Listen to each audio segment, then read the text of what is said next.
Hello everyone. इस video में record करूंगा फाइनल सीए से कनेक्टेड एफआर अब सब्जेक्ट का फाइनेंशियल इंस्ट्रूमेंट का एक क्वेश्चन नंबर 4 जो कि एम्बेडेड डेरिवेटिव पे बेस्ड है। चलिए इस पे आते हैं। एम्बेडेड डेरिवेटिव पहले क्या होता है वो समझ लेते हैं, हम उसके बाद ये देखेंगे कि ये क्वेश्चन में किस तरीके से अकाउंटिंग करना है। तो embedded derivative as the name indicates, इसमें दो चीजें होंगी। एक होता है होस्ट कॉन्ट्रैक्ट, मेन कॉन्ट्रैक्ट, जो एक नॉन डेरिवेटिव होगा, और दूसरा होता है उस पे ऐड किया गया एक डेरिवेटिव कॉन्ट्रैक्ट, उसमें हम डेरिवेटिव ऐड करेंगे और इन दोनों का अकाउंटिंग हम सेपरेट करते हैं। दोनों को सेपरेट किया जाता है और दोनों का अकाउंटिंग सेपरेट करेंगे। तो ये एम्बेडेड डेरिवेटिव किस तरीके से होगा, एग्जाम्पल में क्या है। हमारे एग्जाम्पल में कुछ इस तरीके का ट्रांजैक्शन है कि ए ने बी को गुड्स बेचा और सामने बी ए को क्या दे रहा है, ए बी ए को डॉलर देगा। इसका करेंसी रुपी है, इसका भी करेंसी रुपी है। दोनों का जो प्रेजेंटेशन, दोनों का जो फंक्शनल करेंसी, सॉरी, दोनों का जो फंक्शनल करेंसी वो रुपी है, लेकिन वो दोनों अपना ट्रांजैक्शन कर रहे हैं डॉलर में। तो इस सिनेरियो में हमें क्या रिकॉर्ड करना है, कैसे करना है वो देखते हैं। सबसे पहले तो स्टैंडर्ड बोलता है कि जब दोनों का करेंसी, दोनों का जो फंक्शनल करेंसी वो रुपी है, तो वो डॉलर में क्यों ट्रांजैक्शन कर रहे हैं। इसका मतलब इसमें दो ट्रांजैक्शन है कि ए बी को एक नॉर्मल सेल कॉन्ट्रैक्ट करता है जहां पे वो एक प्राइस फिक्स भी कर सकते थे। फॉर एग्जाम्पल सपोज अगर फॉरवर्ड रेट आज के तारीख में चल रहा है से डॉलर का 90, तो 90 हमारे लिए एक 90 हमारे लिए एक बेस कॉन्ट्रैक्ट रेट हो जाएगा कॉन्ट्रैक्ट का, सेल का। और ये जो डॉलर में दे रहे हैं, अब आगे जाके अगर डॉलर में फ्लक्चुएशन हुआ तो उसका जो मूवमेंट होगा वो इन पार्टी के बीच में लेना देना होगा। इन शॉर्ट दूसरा है डेरिवेटिव, है जो इस कॉन्ट्रैक्ट में ऐड किया है, एम्बेडेड किया गया है, और हमें इन दोनों को सेपरेट करना है। तो मैं फिर से बता रहा हूं, ये टाइप का इन्होंने, इन पार्टियों ने दो ट्रांजैक्शंस किए। कैसे, एक सेल का किया है और वो हम फॉर एग्जांपल रिकॉर्ड करेंगे से, अगर आज का फॉरवर्ड रेट सपोज 90 है, जिस दिन पे ऑर्डर बुक किया गया है, तो वो हम 90 पे रिकॉर्ड करेंगे। हम मान लेंगे कि वो 90 पे सील हो गया कॉन्ट्रैक्ट। और दूसरा हम देखते हैं कि डेरिवेटिव्स में क्या है।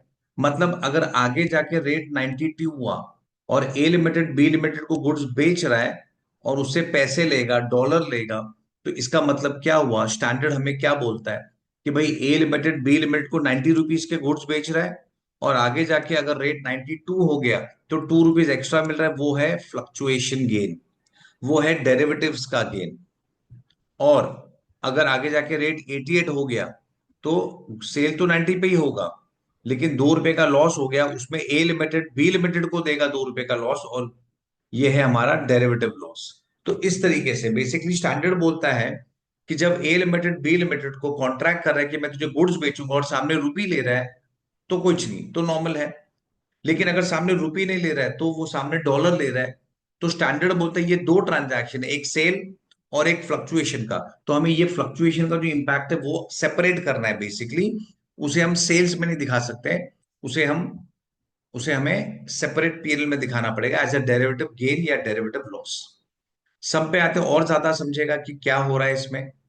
चलिए, यहाँ पे a method and a entity A rupee functional current entity entered into a 110 lakh USD sale contract on 1st Jan with an entity B, और जिसका भी रुपी है functional currency, to sell equipment on 30 June. A B को equipment बेच रहा है, ए B को equipment बेच रहा है, और ये डिफरेंट डिफरेंट डेट्स के रेट्स है।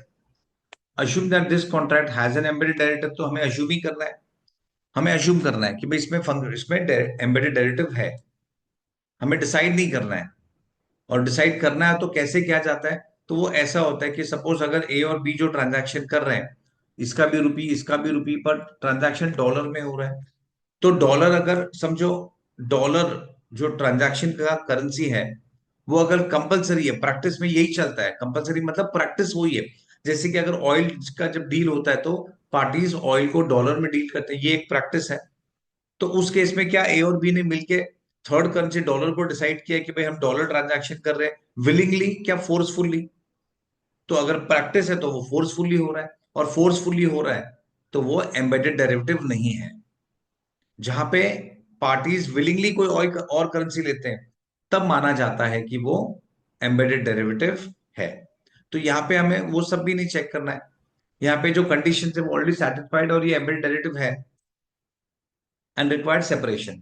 And required separation. Assume that this contract has embedded derivative that is not closely related. Closely related मतलब जो दो कॉन्ट्रैक्ट होता है, जैसे कि हमारे इसमें एक सेल कॉन्ट्रैक्ट है और एक डॉलर का फ्लक्चुएशन डेरिवेटिव कॉन्ट्रैक्ट है. तो क्या उन दोनों के सेल और डॉलर के जो रिस्क है क्या वो सेम है? तो अगर दोनों के रिस्क सेम है तो थ्योरी बोलता है it is not an embedded derivative, separate करने की जरूरत नहीं है.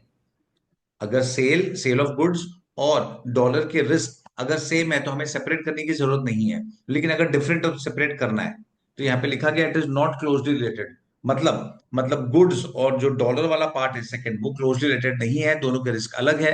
तो अलग है तो हमें उसे सेपरेट करना पड़ेगा. ये तो मैं थियरी बता रहा हूँ, बाकी क्वेश्चन में तो क्लियरली लिखा गया है कि वो रिलेटेड नहीं है एंड रिक्वायर्ड सेपरेशन. चलिए अब मैं सम पे आता हूँ. डिफरेंट डिफरेंट रेट्स है यहाँ पे. कॉन्ट्रैक्ट फर्स्ट जैन को किया गया है. कॉन्ट्रैक्ट फर्स्ट जैन को किया है और सेटलमेंट 30 जून में होने वाला है. और बीच में हमारा ईयर एंडिंग आ रहा है 31 मार्च. तो चलिए इसमें स्पॉट और फॉरवर्ड रेट्स दिए गए, एक बार वो देख लेते क्या रेट है, फिर अकाउंटिंग में आएंगे. Spot rate on first Jan 45. तो फर्स्ट जैन पे रेट 45 है. फिर नेक्स्ट स्पॉट रेट ऑन 31 मार्च. 31 मार्च का स्पॉट रेट दिया गया है 57. Next 3 months forward rate on 31 मार्च 45. इस डेट पे हमारा फॉरवर्ड रेट 45 है. 6 months forward rate on first Jan में रेट 55 चल रहा है. और फाइनली स्पॉट रेट ऑन 30 जून है 60. यहाँ पे रेट 60 हो गया है. मैंने बड़े में इसलिए लिखा है कि वो दोनों सेम होगा, स्पॉट रेट भी और फॉरवर्ड रेट भी सेम होगा. क्यों सेम होगा? क्योंकि लास्ट डे वो एक्सपायरी है, एक्सपायरी पे दोनों रेट सेम हो जाते हैं, मर्ज हो जाते हैं. फाइन. अब हम देखेंगे इसका अकाउंटिंग कैसे करना है. स्टैंडर्ड हमें क्या बताता है? स्टैंडर्ड बोलता है देखो सबसे पहले तो ये एम्बेडेड डेरिवेटिव है. क्यों ये एम्बेडेड डेरिवेटिव है? इसमें दो ट्रांजैक्शन है. दो ट्रांजैक्शन कैसे है? लॉजिकली दो ट्रांजैक्शन कैसे है? ए लिमिटेड ने बी लिमिटेड के साथ कॉन्ट्रैक्ट किया कि भाई मैं तुझे गुड्स बेचूंगा, मैं तुझे गुड्स बेचूंगा. तो ये ऐसे गुड्स देगा ये, और सामने बी लिमिटेड ए लिमिटेड को पैसे देगा. पर पैसे में क्या वो रुपी दे रहा है? नहीं, वो दे रहा है डॉलर. तो स्टैंडर्ड बोलता है, हमारा फाइनेंशियल इंस्ट्रूमेंट का स्टैंडर्ड है, वो बोलता है देखो भाई इसमें दो ट्रांजैक्शन इन्वॉल्व है. कैसे? ए बी को गुड्स देगा और बी ए को रुपीस देगा, पैसे देगा. और फिर ए बी को ये रुपी वापस रिटर्न करेगा और उसे डॉलर लेगा. तो जो डिफरेंस आएगा सेकंड ट्रांजैक्शन में वो फ्लक्चुएशन गेन या लॉस होगा. तो मतलब इस ट्रांजैक्शन में दो ट्रांजैक्शन है. एक एक मतलब पार्टीज उसको एक करके प्रेजेंट कर रहे हैं, पर एक्चुअली स्टैंडर्ड बोलते हैं ये दो ट्रांजैक्शन है, जहां पे ए लिमिटेड बी लिमिटेड को गुड्स बेचेगा और उससे पैसे लेगा. और बी लिमिटेड, ये एक ट्रांजैक्शन हो गया, ए ने बी को गुड्स बेचा और बी से पैसे लिए. अब सेकंड ट्रांजैक्शन है स्पेकुलेशन, कि वो उसे रुपी देगा और उससे डॉलर लेगा. तो ये सेकंड ट्रांजैक्शन है जहां पे फ्लक्चुएशन में गेन या लॉस होगा. ऑब्वियसली उस डॉलर जो मिलेगा वो मार्केट में बेचेंगे तो हमें प्रॉफिट लॉस होगा. अब इसको रिकॉर्ड कैसे करना है वो समझ लेते हैं. तो एज पर स्टैंडर्ड सबसे पहले कोई भी बिजनेसमैन जब ट्रांजैक्शन होता है फॉरेन करेंसी में तो आइडियली वो फॉरवर्ड में बुक करना चाहिए अपना ट्रांजैक्शन. 55 रुपीज जो हमारा रेट है वो रेट पे वो बुक करना चाहिए. आइडियली वो 55 जो हमारा फर्स्ट जैन का फॉरवर्ड रेट है वो रेट पे ट्रांजैक्शन बुक करेगा. तो ये लॉजिकल बात है. तो स्टैंडर्ड बोलता है भाई देखो ये तो तुम्हारा 55 पे बुक हो गया, हम ये मान लेंगे कि ये 55 है, कि ए ने बी को गुड्स दिया और बी ने इसे 55 रुपीज ये रेट से रुपया लिया, रुपीज ये रेट से लिया. अब ए बी को क्या देगा? ये 55 रुपीज रिटर्न करेगा. और बी ए को क्या देगा? डॉलर देगा. और ए फिर वो डॉलर को मार्केट में बेच के प्रॉफिट या लॉस इनकर करेगा. तो चलिए अब मैं इसके एंट्रीज पे आता हूं. इसके एंट्रीज पे आते हैं चलो. इसे हमें दो पार्ट में देखना पड़ेगा. एक तो हमारा गुड्स है, एक है गुड्स और दूसरा है डेरिवेटिव. वो जो रुपी डॉलर का जो एक्सचेंज हो रहा है वो एक डेरिवेटिव है, क्योंकि उसमें फ्लक्चुएशन होगा. बेसिकली हमने किसी से इट इज एज इफ कि हम डॉलर लेने वाले हैं और हमने रुपी देना फिक्स कर दिया. रुपी देना फिक्स हो गया 55, लेकिन डॉलर क्या रेट से बिकेगा वो हमें पता नहीं है, इसलिए उसमें प्रॉफिट लॉस आएगा. चलिए पहले फर्स्ट जैन गुड्स में no entry. First Jan no entry क्यों? क्योंकि as per India 1115 control transfer नहीं हुआ है. कुछ ना ना पैसे आए ना गुड्स गए, कुछ नहीं हुआ है. डेरिवेटिव नो एंट्री क्योंकि वो फेयर वैल्यू पे है डे वन पे. नेक्स्ट अब हम आते हैं 31 मार्च. गुड्स में अगेन नो एंट्री क्यों? क्योंकि same thing same reason as पर 115 कंट्रोल ट्रांसफर नहीं हुआ, ना गुड्स आए, ना गुड्स दिए, ना पैसे आए। पर डेरिवेटिव्स में हमें प्रॉफिट लॉस रिकॉर्ड करना होगा, क्योंकि डेरिवेटिव्स तो एफवीटीपीएल पे रिकॉर्डिंग होता है, फेयर वैल्यू थ्रू पीएनएल। मतलब जो भी चेंजेस आएंगे वो हम पीएनएल के थ्रू रिकॉर्ड करते हैं। अब ये चेंज कितना है हमें समझना होगा। तो सोचो ना कि आज 31 मार्च है, आज 31 मार्च है, और देखो मैं इस ट्रांजैक्शन की बात कर रहा हूँ, सेकंड ट्रांजैक्शन जो है, जहां पे मैं रुपी दे रहा हूं और सामने वाले से मैं डॉलर बाई करूंगा। तो मैं रुपी कितना दे रहा हूं, तो मैं रुपी दे रहा हूं 55। तो रुपी का आउटफ्लो कितना है, रुपी का आउटफ्लो है 55। सामने मैं जो डॉलर ले रहा हूं, ये तो मैंने रुपी दिया, अब मैं जो डॉलर ले रहा हूं वो डॉलर 31 मार्च में, अगर मैं सोचूं कि वो बेच के मुझे क्या मिलेगा। देखो हम 31 मार्च में है, पर ट्रांजैक्शन 30 सितंबर में होने वाला है। डॉलर 30 सितंबर में मिलने वाला, 30 जून, सॉरी सितंबर नहीं, जून। मैं फिर से बोल रहा हूं, हम 31 मार्च में है, और ये जो रुपये और डॉलर जो सेकेंड पार्ट है, वो कब होने वाला है, वो 30 जून में होने वाला है, 3 महीने बाद।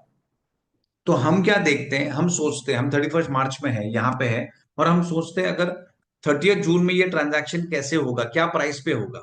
मैं 55 रुपीज दूंगा सामने वाले पार्टी को, और वो मुझे डॉलर देगा, मैं डॉलर मार्केट में बेचूंगा। तो मार्केट में क्या रेट होगा ऑन 30 जून, ऑन 30 जून क्या रेट होगा वो हम सोच रहे हैं। अब देखो प्रैक्टिकली हमें, हमारे पास ये रेट नहीं होगा जब हम 31 मार्च में है। तो हमारे पास ये रेट 60 नहीं है, ध्यान रखना। ये मत सोचना कि अरे 60 दिया है, नहीं दिया है। हम तो 31 मार्च में, तो 30 जून का रेट कहां से आएगा। तो ये 30 जून का जो रेट है वो हमारे पास नहीं है, ध्यान रखना। हम 31 मार्च में हैं, तो 31 मार्च में आज जो फॉरवर्ड रेट है वो जो फॉरवर्ड रेट है वो 45 है। और फॉरवर्ड रेट क्या होता है पता है, फॉरवर्ड रेट होता है 30 जून का एक्सपेक्टेड स्पॉट रेट। मतलब मार्केट ये एक्सपेक्ट कर रहा है कि 30 जून को स्पॉट रेट होगा 45। तो अब हम 31 मार्च में हैं, और हम एक्सपेक्ट कर रहे हैं कि 30 जून को स्पॉट रेट 45 होगा।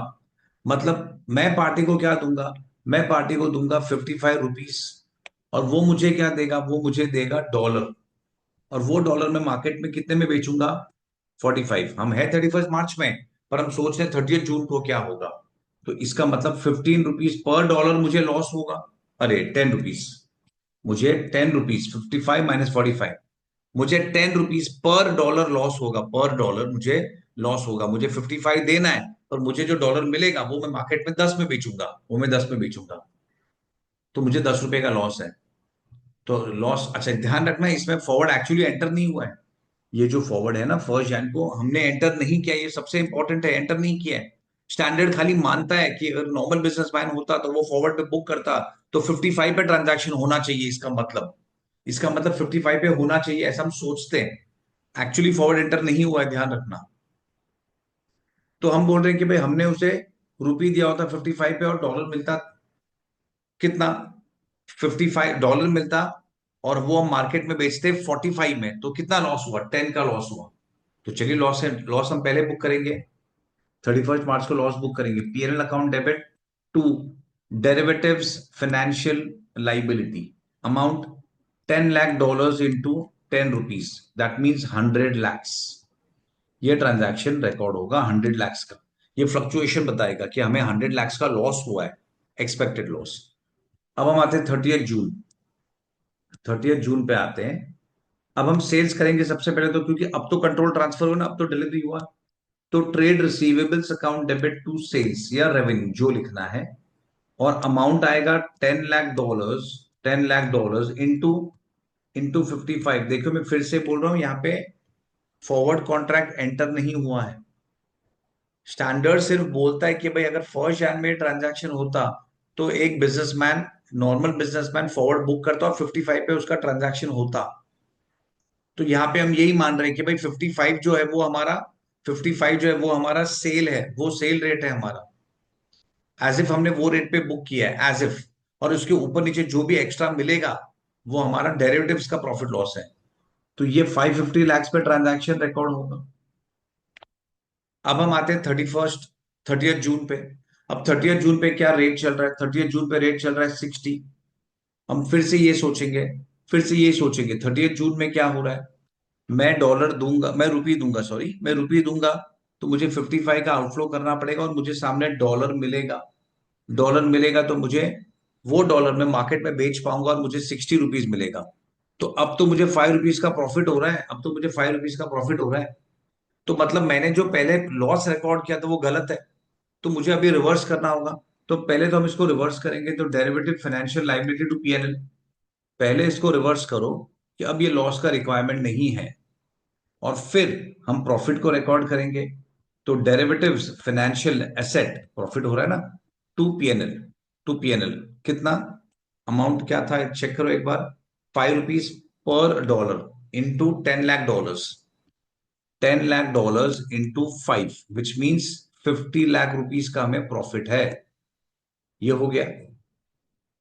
चलिए, तो हमने इस तरीके से डेरिवेटिव्स देख लिया। अब हम आते हैं ये डेरिवेटिव फाइनेंशियल एसेट सेटल कैसे होगा। देखो ये जो लाइबिलिटी, ये तो क्रेडिट और ये डेबिट होके हमने कैंसिल कर दिया था, और ये जो डेरिवेटिव फाइनेंशियल एसेट हमने अभी अभी क्रिएट किया है, उसको हम कैसे सेटल करेंगे। तो अगर ये नॉर्मल एक्चुअल ट्रांजैक्शन होता, तो हम एंट्री करते हैं bank account debit to derivative financial asset. मैं रिपीट कर रहा हूं, अगर ये जेन्यूनली हमने किसी स्टॉक एक्सचेंज के साथ ट्रांजैक्शन किया होता, तो हम बैंक के थ्रू, यानी पैसे मिलते वो सेटल होता बैंक के थ्रू। पर इसमें क्या हमने एक्चुअली फॉरवर्ड कॉन्ट्रैक्ट किया है, तो हमने फॉरवर्ड कॉन्ट्रैक्ट नहीं किया है, हमने फॉरवर्ड कॉन्ट्रैक्ट नहीं किया है। तो ये हमें किसी स्टॉक एक्सचेंज से पैसे नहीं मिलने वाले। तो ये मुझे, ये तुम ये सोचो कि एज इफ ये स्टॉक एक्सचेंज से नहीं है, एज इफ हमने पार्टी से, बी लिमिटेड से ही कॉन्ट्रैक्ट किया है, तो मुझे बी लिमिटेड से पैसा लेना है। तो ये ट्रेड रिसीवेबल अकाउंट डेबिट, मतलब B limited account debit to derivative financial asset, हमें ये पैसे डेटर से ही लेने हैं, हमें पैसे डेटर से ही लेने हैं। तो दैट्स इट, ये हमारा एंट्री हो गया। इसे अगर मैं शॉर्ट में समझाऊं तो हुआ क्या है, अगर देखो काफी कॉम्प्लिकेटेड है। हुआ क्या है, 1 जैन में एक रेट था, 31 मार्च में एक रेट हुआ, और फिर 30 जून में। यहां पे एक्चुअली रेट 60 निकला, यहां पे रेट 45 हुआ था, पर इसे हम अगर इग्नोर करें, हम स्टार्ट टू एंड देखेंगे, स्टार्ट टू एंड। तो डे वन पे क्या रेट पे हमने ट्रांजैक्शन बुक किया था, 55। डे वन पे हमने ट्रांजैक्शन किस पे रिकॉर्ड किया, हमने क्या रिकॉर्डिंग डेट माना, हमने क्या रिकॉर्डिंग रेट माना था। स्टैंडर्ड बोलता है कि भाई फर्स्ट डे पे जो फॉरवर्ड का रेट है उसी रेट को पकड़ लो, और उसी रेट पे सेल्स एंटर होगा, सेल्स रिकॉर्ड होगा 55 पे, सेल्स रिकॉर्ड होगा 55 पे, पर एक्चुअली पैसे तो 60 मिले हैं। तो ये जो एक्स्ट्रा है ना, ये तुम्हारा डेरिवेटिव्स है, ये स्पेकुलेशन है, जो तुमने स्पेकुलेशन किया है, जो तुम्हारा डेरिवेटिव कॉन्ट्रैक्ट है उसका गेन है, इसे रेवेन्यू में नहीं डालना है। तो ये 5 रुपया हमारा पीएनएल में जाता है।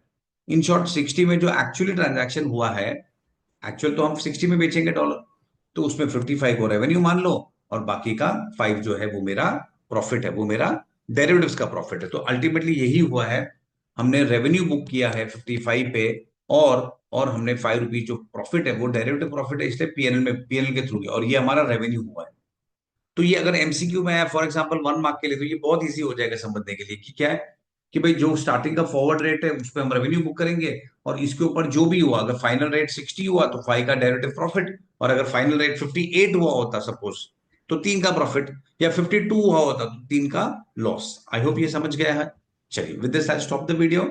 ये क्वेश्चन थोड़ा सा ट्रिकी है, थोड़ा कॉन्सेप्ट बेस्ड है, इसको प्रॉपर्ली रिवाइज करो। और इसमें ये फिर से मैं बोल रहा हूँ, इसमें ध्यान रखना, एक्चुअली फॉरवर्ड कॉन्ट्रैक्ट एंटर नहीं हुआ है। स्टैंडर्ड खाली अश्यूम करता है कि अगर फॉरवर्ड किया होता तो क्या रेट से किया होता, तो 55 पे किया होता, तो उसी पे हम रेवेन्यू को बुक करेंगे, और उसके ऊपर नीचे जो भी होगा उसे हम प्रॉफिट लॉस मानेंगे डेरिवेटिव्स का। ओके, चलिए bye, with this I stop the video, आगे कंटिन्यू करेंगे नेक्स्ट वीडियो में।